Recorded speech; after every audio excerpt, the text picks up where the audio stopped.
नमस्कार दोस्तों, मेरा नाम है राहुल यादव और आप सभी का स्वागत है आज की स्पेशल वीडियो में। दोस्तों, ये जो आज का टॉपिक आप देख रहे हैं ना, ये भी आप लोगों से ना कहीं रिलेटेड है, क्योंकि काफ़ी सारे लोग अक्सर मुझसे कमेंट्स में पूछते हैं कि सर आप जो एसआईपी के बारे में बताते हैं, अगर हम लोग एक छोटी एसआईपी करते हैं, मान लीजिए मैं 2000 रुपये की एसआईपी करता हूँ, तो इसका मुझे फ्यूचर में कुछ फ़ायदा मिलेगा या फिर नहीं मिलेगा। कहीं ऐसा ना हो मैंने 2000 रुपये महीना निवेश करना शुरू भी कर दिया और फ्यूचर में मुझे इसका कोई बेनिफिट भी नहीं हो रहा है। क्योंकि अक्सर लोग ऐसा सुनते हैं कि भैया एसआईपी में अगर आप निवेश कर रहे हैं, म्यूचुअल फंड में निवेश कर रहे हैं, तो आपके पास एक बड़ा अमाउंट ज़रूर होना चाहिए। या तो आप एक मुश्त उसको निवेश करें, या फिर अगर आप मंथली एसआईपी कर रहे हैं तो भी आपके पास एक बड़ा अमाउंट होना चाहिए। तो क्या ये सही है कि हम एक छोटी एसआईपी से शुरुआत ही ना करें क्योंकि इसके फायदे नहीं है? आज की वीडियो में बिल्कुल डिटेल में इस टॉपिक को मैं क्लियर करूंगा कि अगर आप एक छोटी एसआईपी से भी शुरुआत करते हैं तो फ्यूचर में जो कॉर्पस है वो कितना बन सकता है। देखिए, अब फ्यूचर का जो कॉर्पस होता है ना, उसकी गारंटी कोई नहीं ले सकता क्योंकि ये टोटली मार्केट बेस होता है। हम लोग जो यहाँ बात करेंगे वो पास्ट रिटर्न्स पर करेंगे कि कैसी परफॉर्मेंस म्यूचुअल फंड्स की पास्ट में रही है, क्योंकि रिटर्न्स फिक्स यहाँ नहीं होते। टॉपिक को समझना बहुत ज़रूरी है क्योंकि ये चीज़ें समझेंगे तभी आप निवेश कर पाएंगे। नहीं तो हमेशा डरते रहेंगे कि यार छोटा अमाउंट है, 1000 है, 500 है, 2000 है, करूं या फिर ना करूं। सही बात यह है कि जब भी आपको लगता है कि मेरे पास ये अमाउंट एक्सेस है, मंथली में इसको निकाल सकता हूं, तो बिल्कुल आपको म्यूचुअल फंड में निवेश करना चाहिए। चलिए स्टार्ट करते हैं टॉपिक को। देखिए, 2000 रुपये पर मंथ एसआईपी का हमें फ़ायदा है या फिर नहीं है, इसको क्लियर करते हैं। कुछ टोटल 4-5 पॉइंट्स मैंने रखे हैं, उन्हीं को समझेंगे, टॉपिक पूरा आपको क्लियर हो जाएगा। देखिए, सबसे पहले तो एक चीज़ समझिए कि एसआईपी का अमाउंट कभी भी जो आप बाद में आपको दिक्कत करे ऐसा मत रखिए। मान लीजिए आपको लग रहा है कि यार ठीक है मैं 5000 की एसआईपी करता हूँ, आपने 6 महीने, 8 महीने, 1 साल मान लेते हैं, आपने एसआईपी का अमाउंट टाइमली पे किया। उसके बाद आपको प्रॉब्लम आ गई कि यार इतना अमाउंट मैं मैनेज नहीं कर पा रहा हूँ, मैंने इसको ज़्यादा रख दिया। उससे तो अच्छा क्या है ना, आप अमाउंट ऐसा डिसाइड कीजिए जिसको आप लंबे समय तक ईजिली मैनेज कर सकें। क्योंकि देखिए, अमाउंट भले ही छोटा हो लेकिन यहाँ ना डिसिप्लिन बहुत ज़रूरी है। वो सब कुछ मैं आपको अब एक एक स्टेप करके यहाँ पर समझाऊंगा। इससे आपको इजी हो जाएगा कि हाँ इतना अमाउंट मैं रख सकता हूँ और मैं इसको कंटिन्यू कर सकता हूँ, तो बिल्कुल मुझे शुरुआत करनी चाहिए।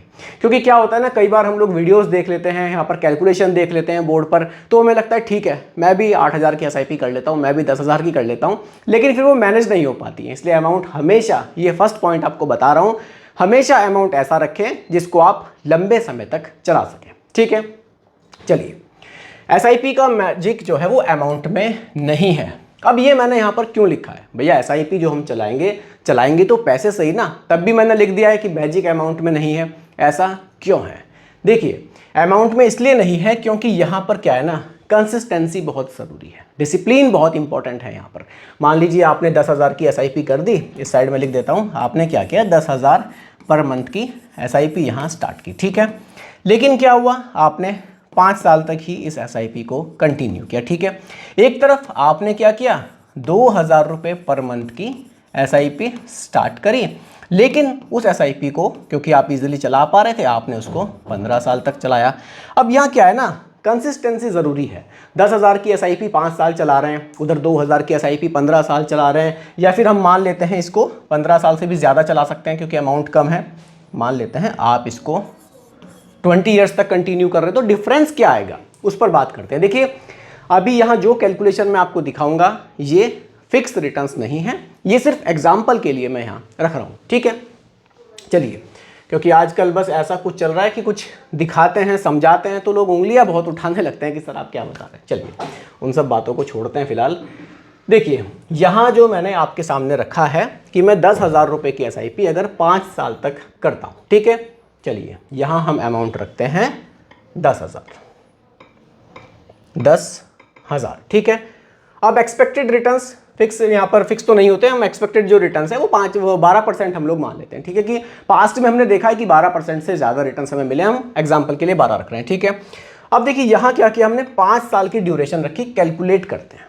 देखिए क्या आ रहा है यहाँ पर, रिजल्ट आपके सामने है। हमारा जो अमाउंट इन्वेस्ट हुआ है कितना हुआ है, 6 लाख रुपए का, ठीक है। क्योंकि हमने 5000 रुपये महीना दिया है, 10,000 रुपये महीना हमने दिया है। देखिए 10,000 महीना, 5 साल, एक्सपेक्टेड रिटर्न्स 12%, ठीक है। हमारा जो अमाउंट यहाँ पर निवेश हुआ है 6 लाख रुपए हुआ है, और हमारी जो फाइनल वैल्यू बनी है कितनी बनी है, 8,10,000 रुपये, ठीक है। अब देखिए यहाँ इसको मैं एक बार लिख देता हूँ, ठीक है, यहाँ हमने जो वैल्यू बनी है हमारी 8,10,000 बनी है, 8.1 लाख, ठीक है, ये लिख देते हैं। अब यहाँ हमने क्या किया, 2,000 रुपये महीना की SIP करी। यहाँ 10,000 था, यहाँ सिर्फ 2,000 था, लेकिन हमारे क्या ना ड्यूरेशन बहुत लंबी, लंबे समय तक हम इसको कंटिन्यू रखते रहे। चलिए अब मैं आपको मेनली डिफरेंस यहाँ एक जस्ट एग्जाम्पल के लिए दिखाना चाहता हूँ, ताकि थोड़ा सा आप समझ सकें कि हाँ भले शुरुआत छोटी हो लेकिन यहाँ पर की जा सकती है। ठीक है, यहाँ जो ड्यूरेशन हमने रखी वो रखी 20 ईयर्स की। अब देखिए आपको बिल्कुल चौंकाने वाले रिजल्ट यहाँ पर मिलेंगे। देखिए अमाउंट इन्वेस्ट कितना हुआ, 4,80,000 रुपये, और आपके सामने वैल्यू कितनी बन रही है, 18,40,000 रुपये।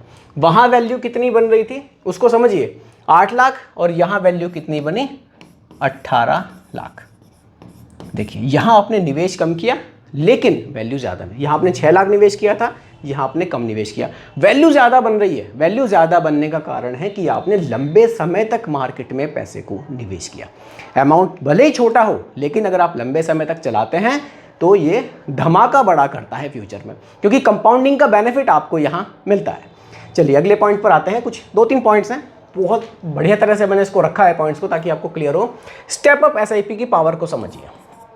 आपने आज 2,000 रुपये महीना की SIP का प्लान किया, ठीक है, कि भैया मैं 2,000 रुपये की SIP है, मैं मैनेज इसको कर सकता हूँ। मान लीजिए आप सैलरीड पर्सन है, आपकी सैलरी भी तो फ्यूचर में इंक्रीज होगी ना, धीरे धीरे सैलरी तो सेम नहीं रहेगी, हर साल आपकी सैलरी बढ़ती है। तो आप क्या कीजिए, अपने इन्वेस्टमेंट को भी थोड़ा सा स्टेप अप कीजिए, इसको बढ़ाइए। आप बढ़ा कितना सकते हैं, ज़्यादा नहीं बढ़ा सकते, कोई बात नहीं, वैसे तो कोशिश 10% की कीजिए, लेकिन अगर आप 10% को मैनेज नहीं कर पा रहे हैं 5% कीजिए, लेकिन स्टेप अप ज़रूर कीजिए।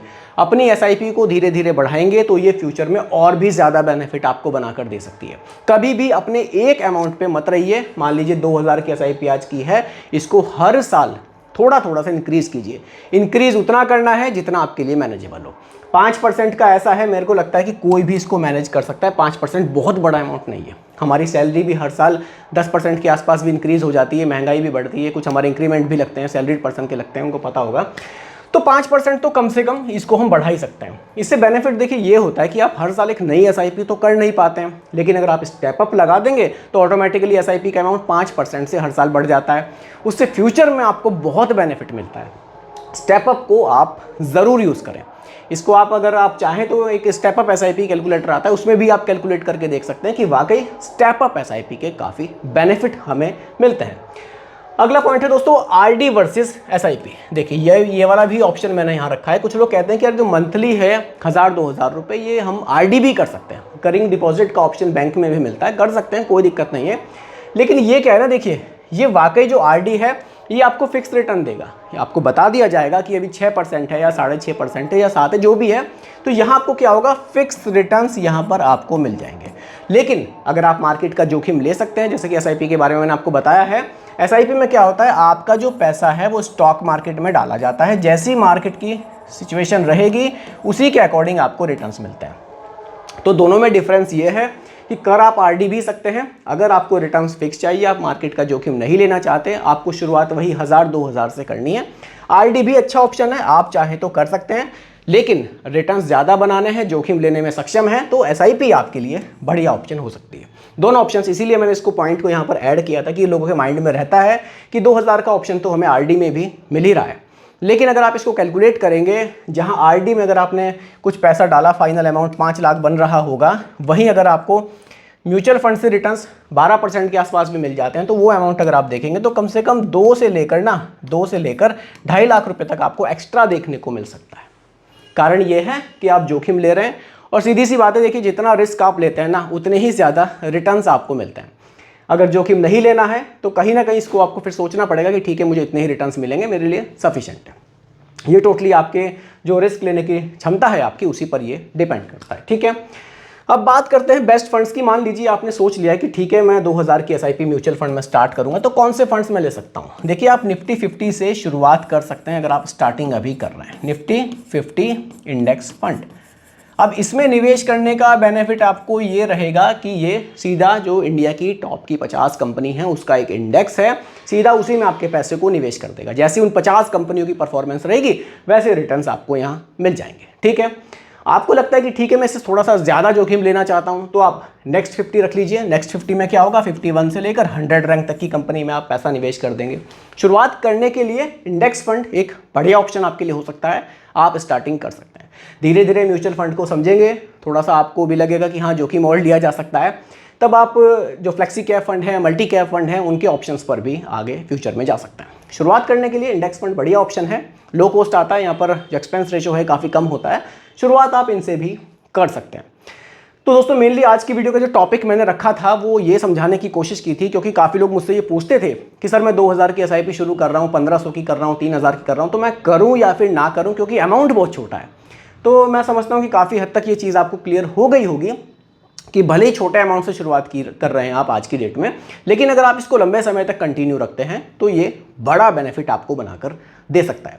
इसका मतलब है कि शुरुआत ज़रूरी है, फ्यूचर का ज़्यादा मत सोचिए क्या होगा, अभी के लिए शुरुआत करनी ज़रूरी है, क्योंकि जितना आप लेट करेंगे फिर ये शायद उतने ज़्यादा बेनिफिट आपको ना दे पाए। तो दोस्तों यही आज की वीडियो का टॉपिक था। उम्मीद करता हूँ कि टॉपिक आपको पूरी तरह से क्लियर हुआ होगा। बाकी रिकमेंडेशन नहीं है, सिर्फ एजुकेशनल पर्पस वीडियो आप लोगों के लिए बनाई गई है। पसंद आई हो लाइक शेयर कीजिएगा, चैनल पर नए हैं सब्सक्राइब कीजिएगा। मिलते हैं जल्दी एक और नई वीडियो के साथ। धन्यवाद।